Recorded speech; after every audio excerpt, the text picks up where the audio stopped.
Bismillahirrahmanirrahim. Uhayyikum bitahiyatal Islam, tahiyatal ahlal iman. Assalamualaikum warahmatullahi wabarakatuh. Alhamdulillahilladzi allafa baina qulubina wa asbahna bi ni'matihi ikhwana. Ashhadu an la ilaha illallah wahdahu la syarikalah wa ashhadu anna Muhammadan abduhu wa rasuluh. Wa nusalli wa nusallimu ala amiril muslihin wa sayyidil mujahidin sayyidina wa habibina wa qurrati a'yunina Muhammadin sallallahu alaihi wasallam wa ala alihi wa ashabihi wa man da'a bi da'watihi ila yaumiddin. Amma ba'd. Wa ya ayyuhal hadirun ma'asyiral muslimin, Bapak Ibu ingkang diberkati lan dirahmati Allah Subhanahu wa taala. Syukur kita aturaken dumateng ngarsa dalem Allah Subhanahu wa taala. Alhamdulillah sampun mari kanugrahan dumateng kita sedanten sehingga fa insyaallah injing menika kita saged ngaos sesarengan kanthi kahanan sehat walafiat. Shalawat dan salam taslim mugi kunjuk dumateng Kanjeng Nabi Muhammad sallallahu alaihi wasallam. Mugi-mugi kita angsal syafaatipun min yaumi hadza ila yaumil qiyamah insyaallah. Bapak Ibu ingkang minulya, bilih sakmenika kita mlebet dumateng taun enggal, tahun Hijriah. Namung ingkang kita adepi inggih menika masalah ingkang luar biasa. Moro-moro pertamax naik nih Pak. Ya, kalau pertamax naik, dolar naik, ini akan menyebabkan dalam tanda kutip yaitu adalah azmah al-iqtisadi, yaitu krisis daripada ekonomi. Krisis ekonomi membuat rakyat itu menjerit. Tapi yang aneh, ini baru saja dibuka konser Westlife yang harga karcisnya itu ya paling mahal 12,5 juta. Oh, mahal itu. Tapi loket dibuka jam 10, jam 10.22 itu ludes semua, 45.000. Kira-kira ngoten niku krisis napa mboten, Pak? Ya. Krisis bagi yang krisis, mboten bagi ingkang mboten gadah. Kanten ya, kanten napa niki? Karena kesenjangan itu terlalu tinggi. Karena ini Bapak Ibu yang berbahagia, kenapa kemudian kesenjangan itu terlalu tinggi? Karena mereka ittibaul hawa, mengikuti hawa nafsu. Idza akhlada fil ardi wattaba'u hawahu.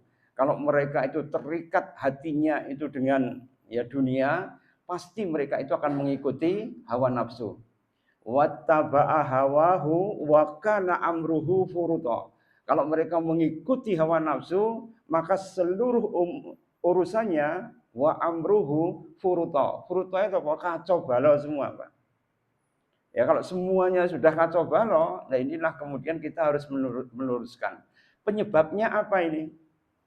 Penyebabnya mungkin harus dicari yang paling dasar, inggih menika ya, adanya kesirikan yang merajalela di sekitar kita. Coba jenengan tingali, nek suro niki kira-kira tiang badhe mantu wani napa mboten? Wah, ndak wani. Terus kalau kemudian tiang niku bulan suro, niku dipercaya sebagai keluarnya seluruh makhluk halus ya, atau berbagai macam ya anasir jahat itu keluar semua, sehingga sampai direwangi tirakat. Nggih napa mboten? Bahkan jamasan pusaka di Istana Ngayuk Jogarta Hadiningrat sampai Surakarta itu dilakukan juga pada bulan suro. Ya, untung jenengan mboten gadah pusaka nggih. Ya. Pusaka kita cuma satu, Ibu Pertiwi. Karena itu Bapak Ibu yang berbahagia dan dirahmati Allah Subhanahu wa taala, coba jenengan saged ningali kalau kemudian kebo bule sudah keluar ya dalam rangka menjadi cucuk lampah jamasan pusaka, maka ketika dikeluarkan dari kandang mengelilingi betenge keraton, maka orang-orang padha rebutan apa? Tletongipun. Ya. Dan kemudian jenengan ningali dalam kitab Firqatun Najiyah niku jenengan saged ningali bahwa ternyata kesyirikan itu bisa menyebabkan yufarriqul ummah, yaitu umat itu bisa mengalami perpecahan. Minalladzina faraqu dinahum wa kanu syi'an kullu hizbim bima ladaihim farihun. Dalam surah Ar-Rum ya, ayat 30-31 kita diingatkan oleh Allah Subhanahu wa taala, jangan kita itu menjadi orang yang menyekutukan Allah Subhanahu wa taala. Sebab kalau ada mazahirus syirki, yaitu merebak kesyirikan, maka yang terjadi kita nanti minalladzina faraqu dinahum, pasti kita akan terpecah belah secara agama. Kullu hizbim bima ladaihim farihun. Maka mereka menjadi kelompok yang saling fanatik satu dengan yang lain. Mila sing menika nek dandani umat itu supaya mereka itu rukun, ukhuwahipun sae, monggo tiyang kala wau kedahipun apa? Yaitu ngelandepi tauhidipun. Ngelandepi tauhidipun. Sehingga tauhid niku harus menjadi pegangan utama dalam rangka untuk mencari keimanan. Al-imanu uryan. Ini kata Imam Ghazali di dalam kitab Ihya Ulumuddin. Al-imanu uryan. Iman itu adalah telanjang. Walibasuhu at-taqwa. Sedangkan pakaiannya itu ketakwaan. Wazinatuhu. Sedangkan perhiasannya al-haya, yaitu rasa malu. Wasamrotuhu. Sedangkan buahnya itu adalah al-ilmi. Ilmu. Ya, karena itu kenapa judulnya adalah ilmu dan amal untuk kemudian menampai menika tahun baru sehingga kita menjadi pribadi yang lebih baik. Karena kalau kemudian kita masuk tahun baru, muhasabah kita itu kemudian kecandet dumateng kepentingan dunia, nah itu kita nanti akan banyak mengalami tantangan hidup di kemudian hari. Karena semuanya itu akan dikembalikan pada kita berupa apa? Cobaan. Kalau kita berbuat jahat misalnya pun ya, Allah berusaha sayang kepada kita itu dengan memberikan cobaan. Supaya apa? Jenengan balik kepada jalan yang benar. Tapi cobaan itu sesuatu yang membuat kita akan menjadi susah. Karena orang itu kemudian kalau diberikan cobaan, akeh rasa bare daripada sabaripun. Nggih napa?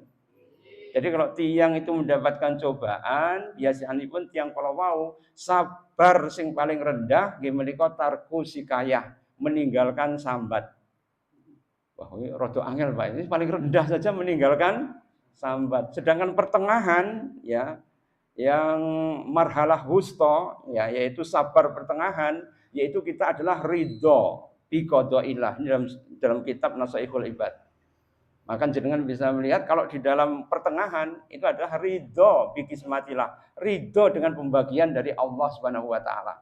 Sedangkan tingkat yang tertinggi dari sabar itu nggih menika hubul musibah. Nah, kira-kira jenengan gak iso mencapai tingkat ini. Hubul musibah itu apa? Cinta kepada musibah. Ini adalah kesabarannya para nabi dan rasul. Kesabarannya para aulia wasidikin. Nah, ini adalah kesabaran yang paripurna. Karena itu kenapa Nabi Yusuf ya, As-sijnu ahabbu ilayya mimma tad'unani. Maka Nabi Yusuf mengatakan penjara itu lebih baik daripada saya digoda oleh wanita. Nah, jenengan digoda wanita kira-kira suweke ya kelambi mburi apa kelambi ngarep, Pak. Nabi Yusuf itu suweke kelambi mburi, Pak. Karena apa? Beliau ifah, melindungi dirinya itu dari ya kemaksiatan. Nah, awake dhewe maksiat itu kadang-kadang wis ya, boten patek ngatekaken. Mila saking menika, kalau tiang itu kemudian menghadapi kehidupan yang seperti ini, maka kita harus sabar. Mula menika nek jenengan tuh lewat jalan kok enek tanda S disilang, itu bukan dilarang stop, Pak. Tapi jenengan emot-emot itu dilarang sambat. Ya. Dalam ilmu kedokteran ya. Dalam ilmu kedokteran itu ada kedokteran psikosomatis. Di mana ya di kedokteran psikosomatis itu kalau orang itu tidak sabar, ngeluh terus, ternyata rematiknya gampang kumat, Pak. Sing lucu meleh, sing disalahne napa? Asam urat mbek kolesterol. Jadi mau usakne kula kalih asam urat kalih kolesterol. Amen disalahne mawon nggih napa ten. Maono nek wong lanang-lanang niki kekurangan kolesterol pada usia di atas 40 tahun itu bisa impoten. Lah wis sepuh, tua, tuas, ya ora oleh mangan apa-apa ya. Setelah itu kemudian ya cuma toleh, ujungnya apa ya akhirnya kemudian jadi lemes ya. Karena apa? Manusia tetap butuh hormon seksual. Dan hormon seksual itu prekursornya bahannya itu kolesterol. Ya. Nah dituwaraki kabeh kira-kira terus pripun? Ya, gur drongap coba. Ya, keranten sangi menika ya tiyang iki kolesterol itu dibutuhkan karena nutrisi itu ada karbohidrat, ada protein, ada lemak, ada vitamin, ada air, ada mineral. Jadi ada 6 ini yang harus dipenuhi setiap hari. Ora kabeh ditaraki. Tiang ajrih mangan kacang karena apa dikira asam urat. Sedangkan kacang itu mengandung nitrat. Nitrat itu kalau kemudian dikonsumsi laki-laki, ini bisa ya menyebabkan kejantanan itu bisa naik, Pak. Nah, wis ora oleh mangan kacang, mangane peyek akhirnya apa? Ya, sego pecel lawuh peyek ya. Ya boleh, tapi kemudian harus diseling. Jadi ya unsur makanan itu harus bisa masuk semua.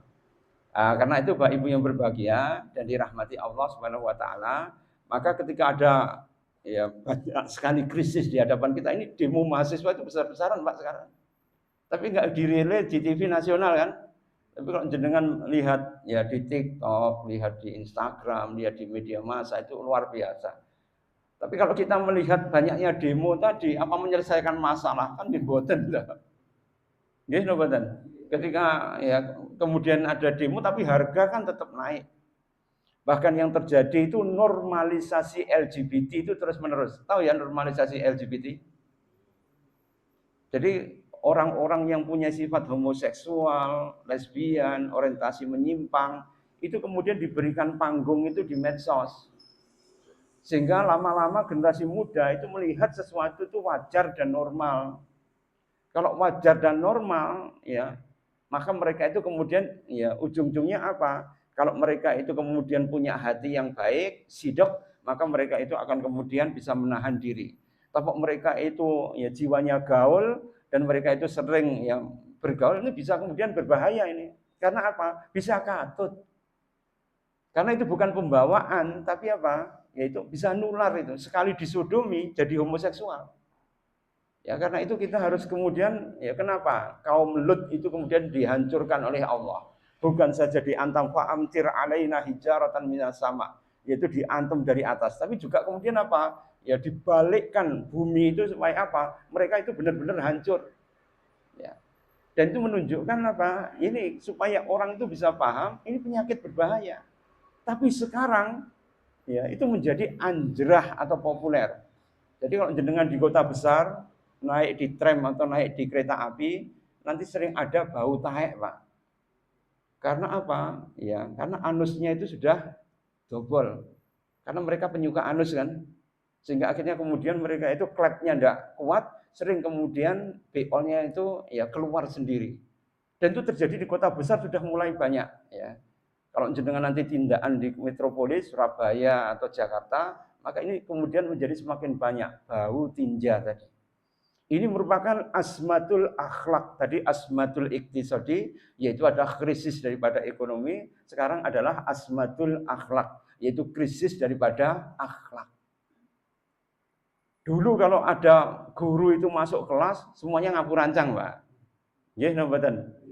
Ya, atau kemudian ketika ditangkleti itu langsung, ya, kalau Pak Guru, gini, sopan. Kalau dia kemudian lewat di depan guru, nun sewu, kan begitu ya. Jadi masih ada anggah ungguh atau ada biah. Tapi begitu sekarang, Pak Guru kayak koncone tok. Dikandani rodok kereng, ya iso di PTUN kan. Dicukur rambutnya, ya Pak Bapak Guru bisa masuk penjara. Kemarin ditanya tok, nah amakmu loro apa? Ini langsung kemudian dituduh pelecehan seksual sehingga akhirnya bapaknya itu masuk penjara. Kayak wis sepuh ini. Bapak guru wis sepuh kan juga wajar kok nanya anaknya. Nggih mboten. Ampun loro apa to, Nduk? Itu dianggap melecehkan seksual. Ujung-ujungnya apa? Masuk penjara. Jadi guru ki arep ngajar kanthi kekuatan apa sakmenika? Nggih napa mboten? Akhirnya apa? Ini adalah azmatus saqafi, yaitu adalah hancurnya sakofah atau pengetahuan. Karena apa? Tidak ada timbal balik tabadul bainal murabi wal mutarabi, yaitu tidak ada timbal balik yang baik antara guru dengan murid. Akhirnya apa? Krisis akhlak itu berlanjut terus menerus. Nah ini sebenarnya membahayakan sekali. Coba jenengan renungkan ya. Kenapa Habibie ketika kemudian dolar hampir mencapai 20.000 zaman krisis 97 kan? Itu kemudian dikasih fixed rates itu langsung turun menjadi 6.000. Kira-kira diaplikasikan sekarang bisa apa enggak? Ya, fixed rate yaitu dengan apa? Menekan impor, kemudian menggunakan barang dalam negeri, setelah itu kemudian mereka ya melakukan ya pendayagunaan kepada ekonomi UMKM. Itu langsung kemudian melesat. Dolar itu langsung turun. Tapi begitu turun malah didemo oleh Forkot. Forkot itu forum kota, mahasiswa kiri yang kemudian menuntut Habibie itu lengser. Bisa menurunkan dolar malah malah didemo. Dan ujung-ujungnya malah diancam oleh luar negeri dengan apa? Dilepaskannya Timur. Itu semua by design, Bapak Ibu semuanya. Tapi kita kan nganggep ya wis takdir ya, wong Indonesia itu paling ya nerimo ing pandem wong Indonesia. Ya, dan wong Indonesia itu wong sing gampang lali, Pak. Disakiti supaya dimaafkan. Nggih napa mboten? Ya, karena apa? Ya wong Indonesia itu apian, Pak. Karena makannya itu nasi. Nasi kalau bahasa Arabnya namanya nasian. Nasian itu apa? Gampang lali kan gitu ya. Mulane jenengan makan nasi akhirnya jadi generasi nasian, yaitu generasi yang gampang lali. Ya. Karena itu bagaimana kita mempersiapkan? Krisis itu sudah merajalela di mana-mana. Dan daya beli masyarakat itu sudah mulai menurun. Masyarakat yang punya duit nggak mau berbelanja di pasar tradisional. Mereka tinggal ndulek-ndulek. HP itu nanti barangnya sudah datang sendiri. Karena itu Ronggo Warsito pernah mengatakan, ya nanti jenengan menemui zaman gemblung. Zaman gemblung itu zaman edan. Orang edan, orang keduman. Cirine napa? Nek nusa Jawi sampun kinalungan wesi. Nusa Jawi itu Jawa sudah kinalungan wesi. Wesi niku napa? Kereta api, Pak. Ya, kereta api kan kaum kabeh teng pundi-pundi kan. Artinya apa? Kinalungan wesi. Nek kali ilang kedunge, mongko pasar ilang kumandange. Ya. Kalau kemudian kali sudah hilang kedungnya, kedung itu tempat yang paling dalam, di situ nek jenengan golek bader, golek lele jumbo atau golek gurame atau golek kathah sekali teng kedung. Cuma kadang-kadang tiang niku nggak ngerti itu ada arusnya. Nek wong Jawa ngarani onggo inggi, tahu ya. Sehingga manusia kadang-kadang renang di situ bisa kalap nanti menungsan. Ya. Karena itu menggiurkan, ikannya banyak, ya tawes, bader, ya lele wake, wong kadang-kadang lali, akhirnya apa? Ya ada pusarannya. Nah itu dianggap sebagai onggo inggi kan. Ya karena itu kita harus hati-hati. Ya. Kali itu disebut oleh para ulama sebagai ilmu. Kedung itu adalah simpanan dari ilmu yaitu para ulama.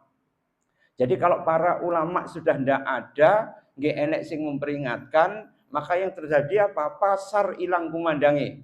Dulu kan pasar itu kan ya kremping gitu Pak nggih. Kaya dengungan lebah wung wung wung wung wung wung. Sakmenika jadi sunyi sepi, Pak. Karena apa? Cuma nduduli HP. Karena menungso sakmenika berpindah dari torikoh ya asidikiyah ya torikoh yang lurus menuju pada apa? Torikoh sekroliyah. Sekroliyah itu apa? Bendino namung nyekrol tahu ya scroll ya down scroll namanya down scroll syndrome. Itu akan membuat orang jatuh pada kehidupan semu yang namanya algoritma ya of life. Jadi hidup di dalam algoritma saja. Karena itu bagaimana caranya supaya kita mempunyai ilmu yang kuat? Maka ilmu itu harus berbalut dengan keimanan. Tadi al ilmu uryan. Ilmu itu adalah telanjang. Walibasuhu, sedangkan kemudian pakaiannya itu at-taqwa. Jadi iman harus melahirkan takwa. Perhiasannya apa? Yaitu perhiasannya adalah rasa malu. Ya, kalau wong gak duwe rasa malu, fa ilam tastahi fasna masita. Kalau kamu tidak duwe rasa malu, wis kerjakan apa yang kamu inginkan. Karena itu kalau iman, takwa, rasa malu itu berkumpul, samrotuhu, ya buahnya apa? Ilmu. Tapi ilmu itu ada dua. Al ilmu nafi' wa ilmu ghairu nafi'. Ilmu yang bermanfaat dan ilmu yang tidak bermanfaat. Doa Kanjeng Nabi setiap hari, Allahumma inni as'aluka ilman nafi'an wa rizqan wasi'an wa amalan mutaqabbalan. Ini doa ketika jenengan nanti jamaah haji datang itu disuguhi air zam-zam, maka air zam-zam itu bisa menjadi fasilitasi jenengan untuk mendapatkan hajat yang diinginkan. Dan doanya sama seperti ini. Allahumma inni as'aluka ilman nafi'an wa rizqan wasi'an wa amalan mutaqabbalan. Itu doa yang dahsyat sekali. Karena semua kebutuhan kita dicukupkan oleh Allah dengan ilmu, ya, dengan rezeki, dan kemudian dengan ya amal yang dikabulkan. Cuma itu ya kepenginan menungso itu. Sehingga kalau tiang niku kemudian mencari selain ini, ya pasti dia akan soro, Pak. Coba menungso itu senengane apa? Tahta, harta, wanita. Sekarang tambah satu, Pak, pulsa. Ya. Harta, tahta, wanita, kemudian pulsa. Yang disukai lagi apa? Yaitu adalah dingklik, jarik, ambek duit, Pak. Kira-kira demen apa mboten? Dingklik niki apa? Kedudukan. Jarik niki apa? Sing kendho jarike gitu ya. Iso diangan-angan piyambak ya. Kemudian ya duit apa? Ya cuan itu. Karena itu sekarang orang itu tidak mempunyai ya akhlak yang kuat. Di Cina itu kalau orang itu penjahat itu mempunyai 3C, Pak. 3C itu apa? Pertama ciok, utang. Ora iso nyaur ya diciak. Ya. Ya, ciok itu adalah kredit, ya. Kalau kemudian ciak itu dipangan, kalau kemudian gak iso nyaur, cao, minggat, Pak. Ya, ini 3C. Nah, ini kemudian ditularkan karena apa? Enggak ada ulama yang mau memperingatkan. Ya, karena itu kenapa kita tetap ngaji, ya. Malah Pak Soleh itu berusaha mengerjakne masjid Keramat Jati. Keramat itu daripada karomah. Karomah itu adalah kelebihan diberikan oleh Allah Subhanahu wa taala. Jati itu apa? Sejati. Sesuatu yang ya berdasarkan keyakinan. Karena itu keramat jati itu yang mendatangkan karomah yang sebenarnya. Bagus ini. Ya. Karena kelebihan ya pada manusia itu ada karomah, ada mukjizat, ya kemudian ada ya istidraj. Ya, kalau mukjizat itu para nabi dan rasul, ya, ijaz itu nabi dan rasul sebelum diangkat menjadi ya rasul, keutamaannya itu namanya ijaz. Ya, kemudian kalau ya orang yang biasa mendapatkan kelebihan namanya karomah. Tapi orang jahat kok bisa kemudian ya gawe pangeram-ngeram sesuatu yang menakjubkan tapi dia bermaksiat pada Allah, itu namanya istidraj. Dielu-elukan oleh ya setan. Ya karena itu ma'asyiral muslimin, maka kita harus kemudian merangkai ini. Bagaimana ilmu itu menjadi ilmu yang nafi', yaitu ilmu yang bermanfaat. Ilmu yang bermanfaat itu bagaimana? Ya ilmu yang kemudian bisa melakukan takhyir. Takhyir itu apa? Perubahan. Ya, takhyir itu adalah perubahan. Apa tugas ya para pemilik ilmu, sahibul ilmi, supaya mereka kemudian bisa menjadi agen perubah. Innallaha la yughayyiru biqaumin hatta yughayyiru ma bi anfusihim. Allah tidak akan mengubah nasib sebuah kaum sampai kaum itu mengubah nasibnya sendiri. Maka salah satu arahan supados kita menjadi agen perubah, supaya kita menjadi lebih baik ya menghadapi tahun baru, supaya hijriah kita sampai 1449 Ini kan 1948 Pak ya. Maka sampai setahun nanti 1449 kita mendapatkan ya mardotillah, ridho dari Allah Subhanahu wa taala, maka kita harus melakukan yang namanya takhyir. Takhyir atau perubahan. Perubahan yang mendasar itu perubahan kepada islahun nafsi, yaitu perubahan kepada diri kita sendiri. Bagaimana cara perubahannya? Minimal kita harus mempunyai ya 10 amal supaya kita bisa berubah untuk bisa mengantisipasi zaman ini. Kalau enggak punya 10 ini, nah kita akan kemudian tasyakut atau inzilak. Tasyakut itu kemudian kita akan kecandet, inzilak itu apa? Terpleset. Ya, terpleset dari apa? Anitoriqid dakwah, dari jalan dakwah ini. Ya, karena itu Bapak Ibu yang berbahagia dan dirahmati Allah Subhanahu wa taala, apa 10 tadi? Jadi setelah kita tahu ilmu, maka kita akan kemudian membahas tentang amal. Amal itu apa? Definisinya, takrif atau arti dari amal yaitu adalah samratul ulum wal ikhlas. Samratul ulum wal ikhlas. Buah daripada ya ilmu tadi dari iman, takwa, ya dan kemudian juga rasa malu, itu adalah buahnya apa? Yaitu adalah ikhlas. Kalau dicampur dengan ikhlas jadinya apa? Amal.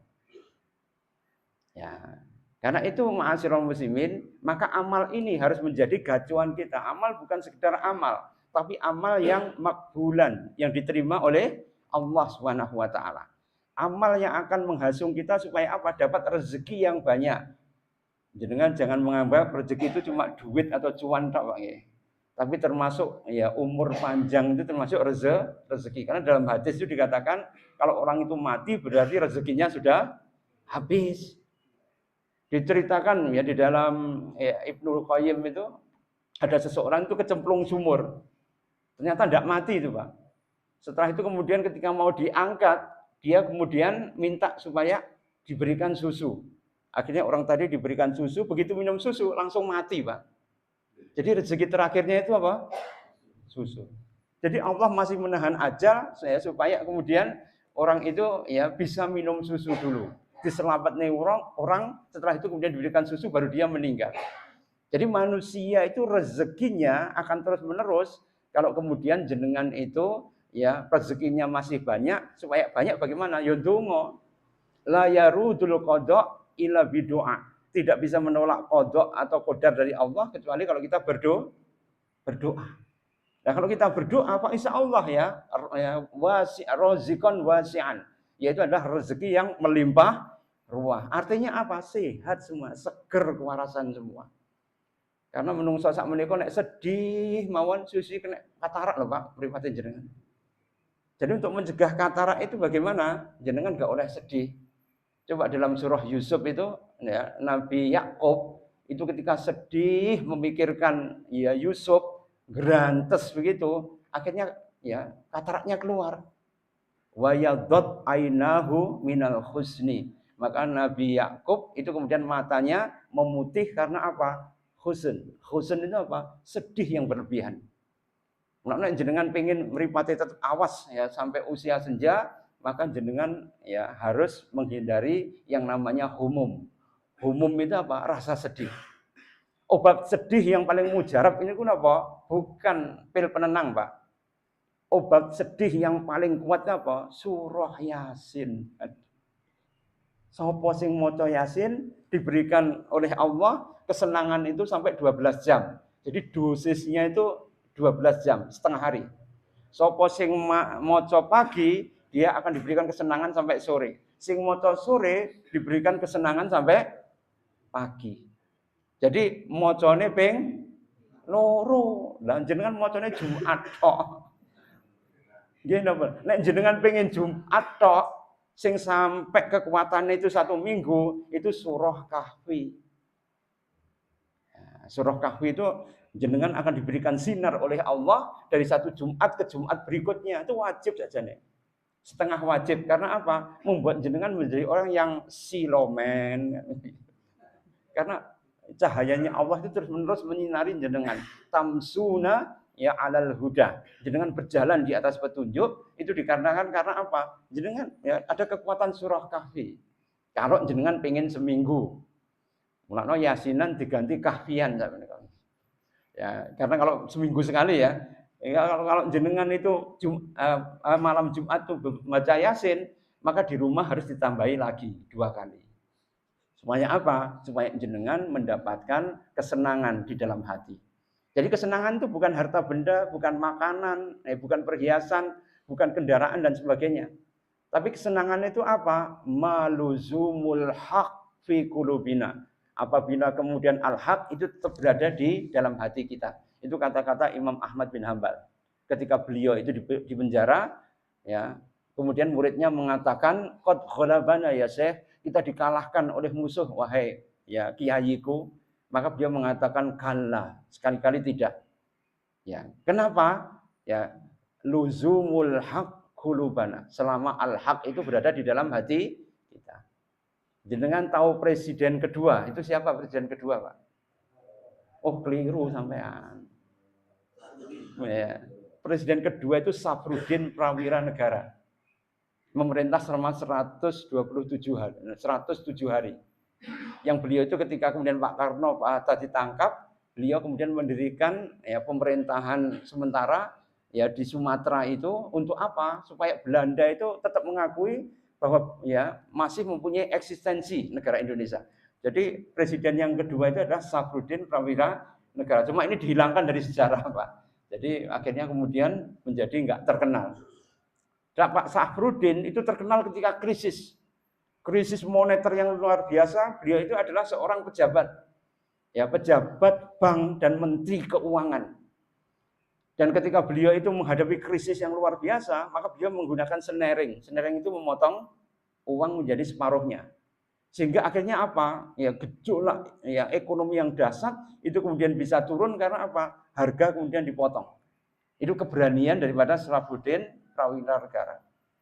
Ketika beliau itu kemudian menjadi ya selain Menteri Keuangan juga menjadi bosnya BI yang pertama. Jadi BI yang pertama itu bukan Bu Sri Mulyani loh, ya.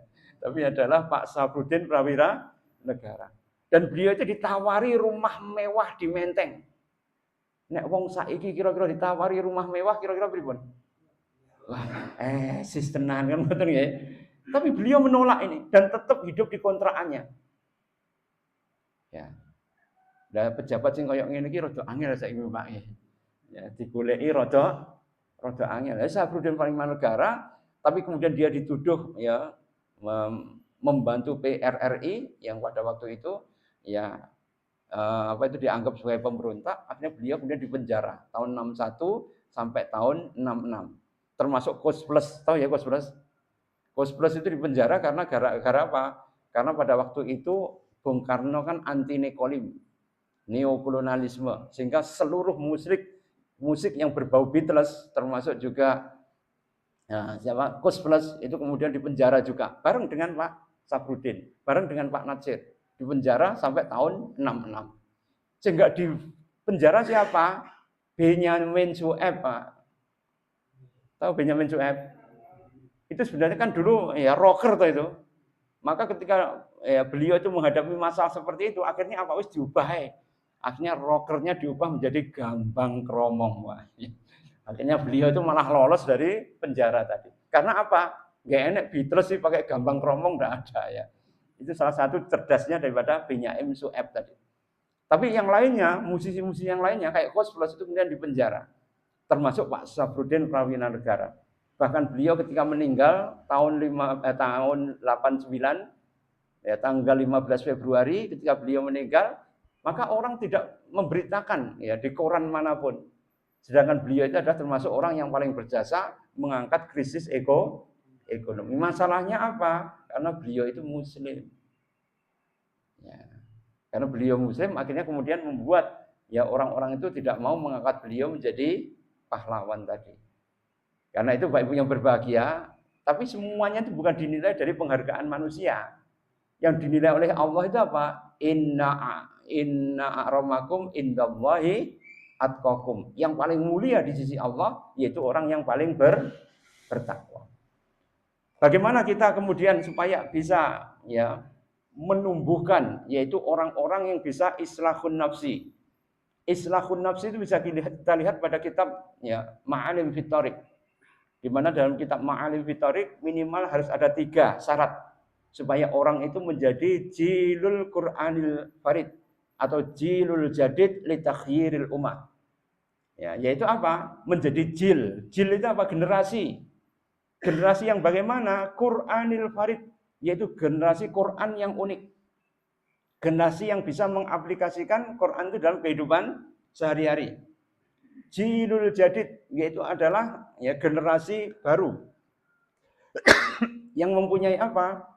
Yaitu yang mempunyai kekuatan dalam rangka untuk litakhyiril umat, yaitu untuk merubah umat. Lisibghil ummah, yaitu untuk mensibghah ummah. Supaya apa? Umat itu menuju pada jalan yang benar. Coba jenengan ningali ya, Hadratus Syekh Hasyim Asy'ari itu ketika kemudian ditawari ya oleh seorang orientalis ya, Van der Plas itu pernah menawari beliau itu bantuan untuk pondoknya. Sedang pondok beliau pada waktu itu dibakar oleh centengnya Londo itu yang mempunyai pabrik gula di dekat pondok beliau. Cukir itu kan. Itu kemudian beliau kan ya sering memberikan nasihat sehingga orang gegeduk, para preman itu kemudian banyak yang ngaji pada beliau. Ini Belanda sudah ya mulai kebakaran jenggot. Akhirnya kemudian beliau itu menyogok beliau, tetapi tidak mau, akhirnya mengirimkan preman sampai pondok beliau itu dibakar. Nah, ketika pondok beliau dibakar, akhirnya beliau kemudian mengungsi di hutan sampai ya memanggil Mbah Yai Abbas Buntet dari Banten. Tahu ya Mbah Abbas? Mbah Abbas itu senengane napa? Pencak itu loh ya. Akhirnya kemudian beliau meminta supaya diajari santri-santrinya itu untuk ya pencak tadi. Dan kemudian beliau membangun pondoknya itu dengan apa? Ya, sundukuna juyubuna, dengan ya dananya sendiri. Dan itu ditawari oleh Belanda. Wes Mbah, sampean ora usah neko-neko. Tak kei pirang gulden, pirang juta gulden untuk kemudian membangun pondok sampean. Mboten, kula matur nuwun mawon. Ya saya bangun karena apa? Kalau sudah ya keterikatan budi, ini nanti sangat sulit kan, Pak, untuk lepas lagi. Nggih napa Mbah Hasyim Asy'ari itu kemudian menolak dengan tegas.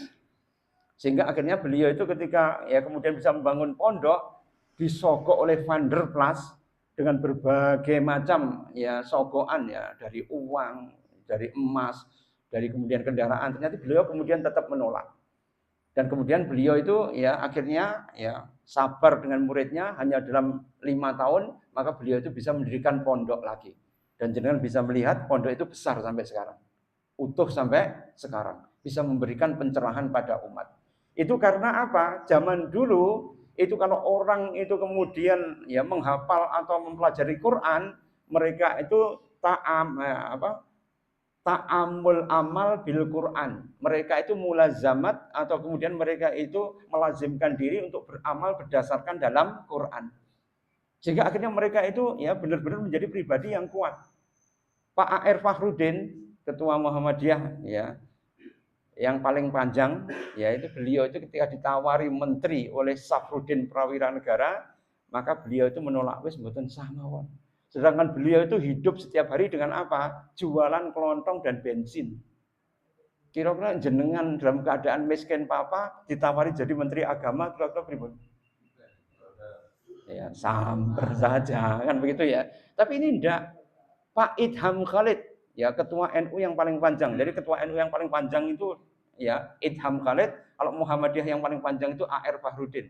Dua-duanya itu adalah orang yang zuhud semua. Ya. Idham Khalid itu menjadi ketua MPR malah Pak, selama hampir 3 periode. Tapi beliau itu kemudian anaknya ketika ada yang kerabatnya mengatakan, "Mbok yo sampean ini pejabat, mbok anaknya dilebokne yang pemerintahan." Anaknya dilarang keras ya untuk masuk ke pemerintahan, bahkan disuruh untuk jualan nasi. Bapaknya anggota DPR, anaknya jualan nasi. Enggak malu, Ma'asyiral Idham Khalid. Pak A.R. Fakhrudin juga begitu. Ketika beliau itu kemudian ditawari menteri, ya Safruddin Prawira Negara, ditawari oleh Alam Sah Ratu Prawira Negara, maka beliau menolak. Makna sing nawari Pak Harto loh. Nek saiki murung ditawari wis mesen klambi saiki. Ya. Karena apa? Ya itu tadi, karena mereka itu mempunyai sifat zuhud. Lah ulama yang zuhud, tokoh yang kemudian hanya berorientasi pada bangsa, negara dan agama, ini sudah mulai krisis. Karena apa? Kita harus kemudian ta'amul ma'al Quran, ya yaitu bermulazamah atau berinteraksi dengan Quran adalah sesuatu yang harus kita amalkan. Syarat yang kedua, yaitu adalah inqita' ya bisu'ur al-jahiliyah. Mereka itu harus memutus perasaan jahiliyah yang kemarin-kemarin. Jadi kalau orang itu kemudian berkiprah di masyarakat, masih ada unsur jahiliyahnya, nah premanismenya bisa keluar. Pertama kelihatan api, tapi suwi-suwi apa? Ya, maka udang dibalik rempeyeknya itu moro-moro akan keluar juga. Karena itu ketika seseorang itu pengen ya memunculkan tokoh yang kuat, amalan yang bisa nafi' atau berguna tadi, maka ya dia harus senantiasa memutus ya dengan semua yang berkaitan dengan jahiliyahnya. Karena itu kafir Quraisy dulu ketika beriman pada Kanjeng Nabi, begitu diseru untuk berjilbab, mereka ramai-ramai untuk ya memakai hijab itu supaya mereka bisa memenuhi perintah Rasul. Disuruh untuk berhenti minuman keras, seluruh Madinah itu banjir dengan khamr. Karena apa? Seluruh khamr itu kemudian dibuang oleh masyarakat Madinah. Aus dan Khazraj, Muhajirin itu sama-sama kemudian ya membuang daripada khamr tadi. Itu ya menunjukkan apa? Suratul istijabah. Cepat untuk menerima ya perintah dari Kanjeng Nabi Muhammad SAW. Insya Allah kalau kita mempunyai tiga tadi, maka kita akan menjadi jilul jadid, yaitu adalah masyarakat baru, kekuatan baru, yang itu mempunyai sifat rujulah. Rujulah itu apa? Kesatria, bukan jubana atau pengecut. Sehingga kalau kemudian mereka itu bisa melakukan perubahan dalam negeri ini sesuatu. Ya. Dan yang melakukan perubahan itu kadang-kadang ya memang ya umurnya tidak pendek. Jangan tahu umurnya Slamet Riyadi. Slamet Riyadi itu yang bisa menahan Van Mok itu ya sehingga beliau itu bisa memukul mundur pasukan Nika kan di Solo. Itu umurnya baru berapa? Jenderalnya saja sama kaget. Dikiranya dia tinggi besar. Tiba-tiba sak menek sak udel. Dan umurnya masih 20 tahun itu. Jenderal Sudirman meninggal pada usia berapa? 34 tahun.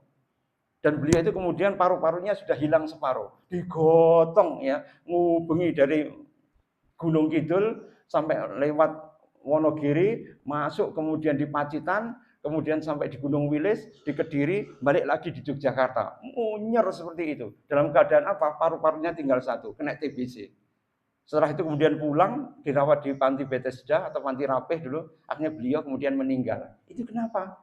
Masih muda tapi dia mempunyai semangat yang luar biasa, meskipun sakit. Ya karena itu ma'asyiral muslimin, kita butuh pemuda yang seperti tadi, jenengan nggak sakit semua ya. Cuma sekarang itu umurnya sudah di atas 50 tahun semua ya. Arab gerak sana gerak sini ternyata rematiknya gampang kambuh semua. Ya karena itu ala kulihal kita bersyukur masih bisa ngaji, bisa memberikan ya tazawud al-ulum sehingga Pak insya Allah bisa memberikan barokah pada kita fidini wa dunya badal akhir. Insyaallah demikian Bapak Ibu semuanya, moga-moga ini bermanfaat. Sebelum kita tutup, mungkin ada yang mau ditanyakan. Tafadhol hukum jami'an. Ya.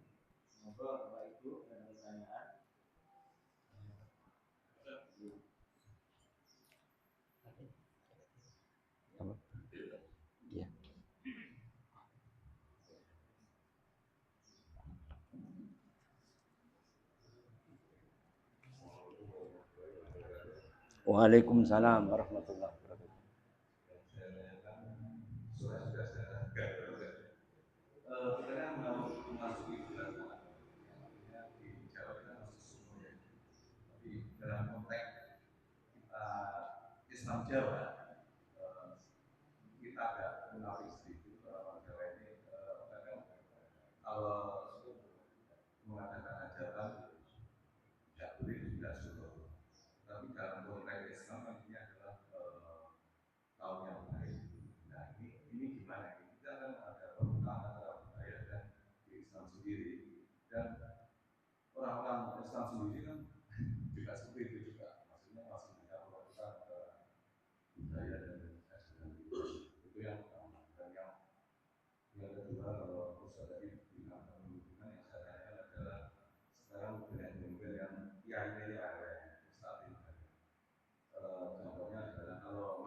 Tapi hari ini NU nggak perlu tambang di Hongkong.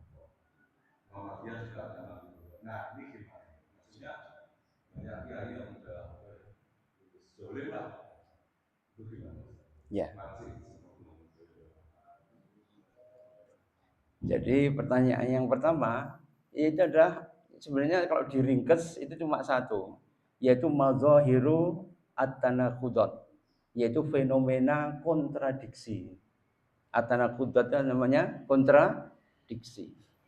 Dan kontradiksi itu sudah berlaku sejak dulu sebenarnya.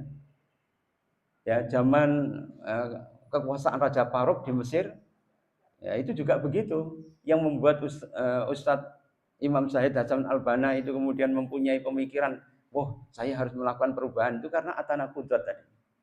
Karena banyak sekali ulama yang kemudian hanya turut ya kepada ya pemerintah Inggris pada waktu itu, dan kemudian terjadi kerusakan moral yang luar biasa.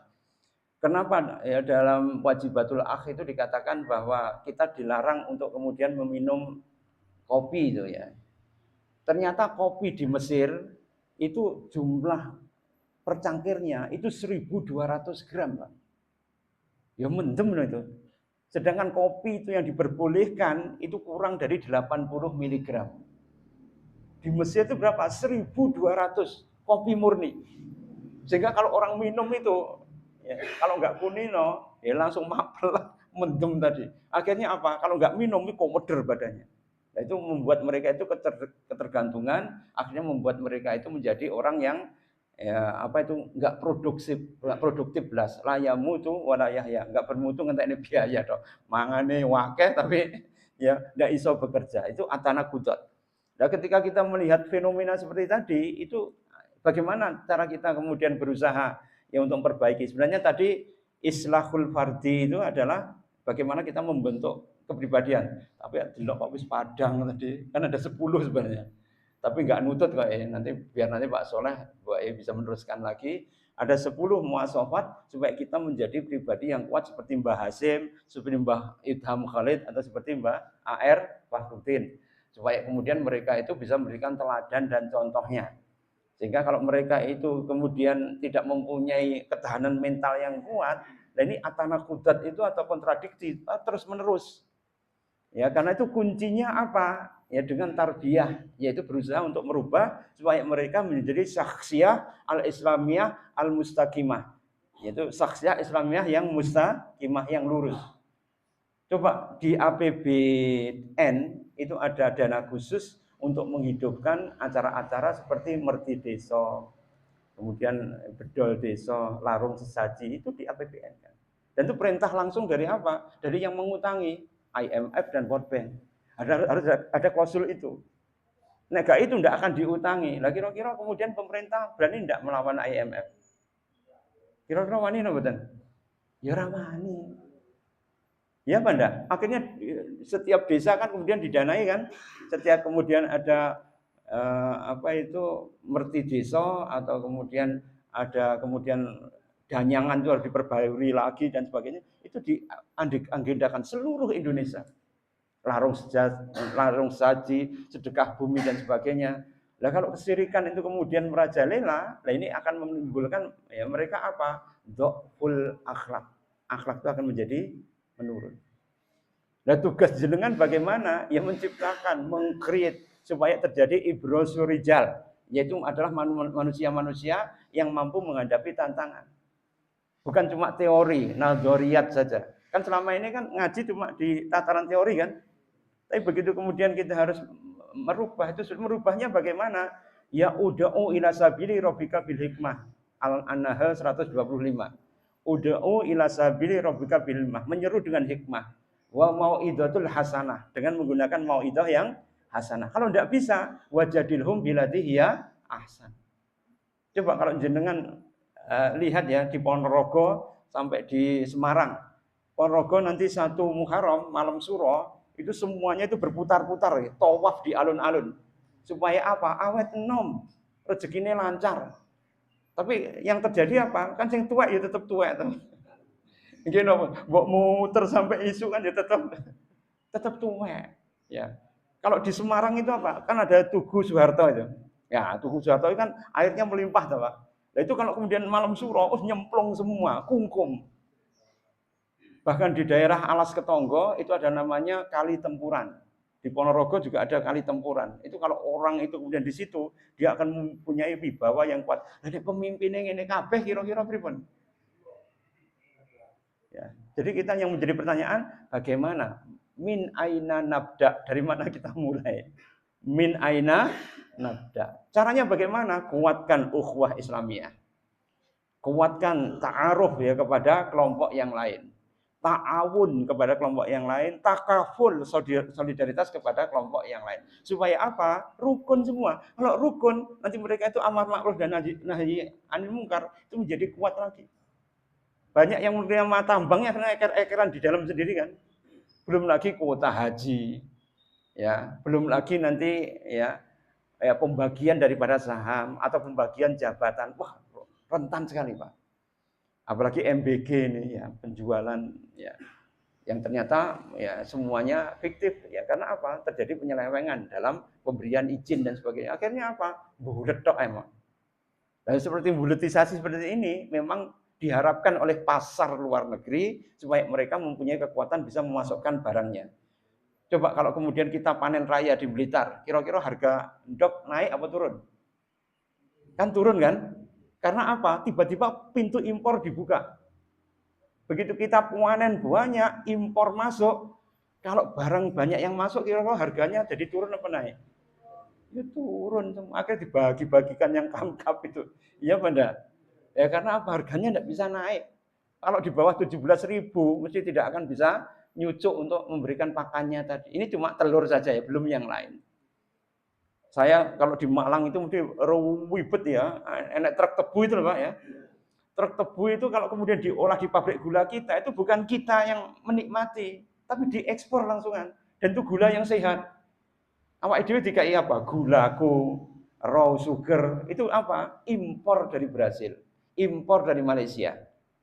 Dan kualitasnya itu jauh dari gula kita. Gula kita tidak kita nikmati, malah langsung diekspor. Kira-kira yang kencing manis tambah banyak apa enggak, Pak? Ya, kalau dengan menggunakan raw sugar. Raw itu apa? Mentah masih harus diolah lagi. Sedangkan yang mau ngolah enggak mau, lebih baik langsung gula yang bagus langsung diekspor di luar negeri. Kan untungnya lebih banyak. Gitu, Pak. Jadi itu kita kalah dengan broker itu, Pak. Ya, broker. Ya, karena itu kenapa jenengan harus mempunyai ketahanan pangan sendiri itu harus benar-benar ada.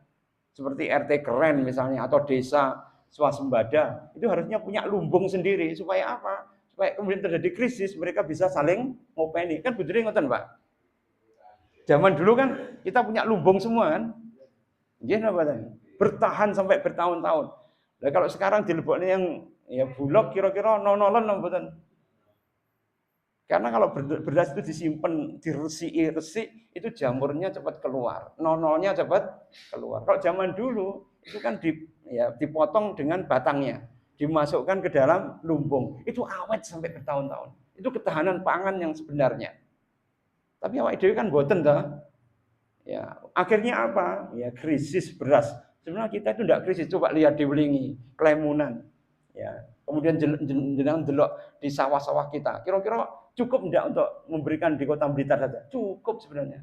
Karena tanah kita itu sangat subur, diracuni bolak-balik dengan pupuk ya, sampai disiram sama apa itu?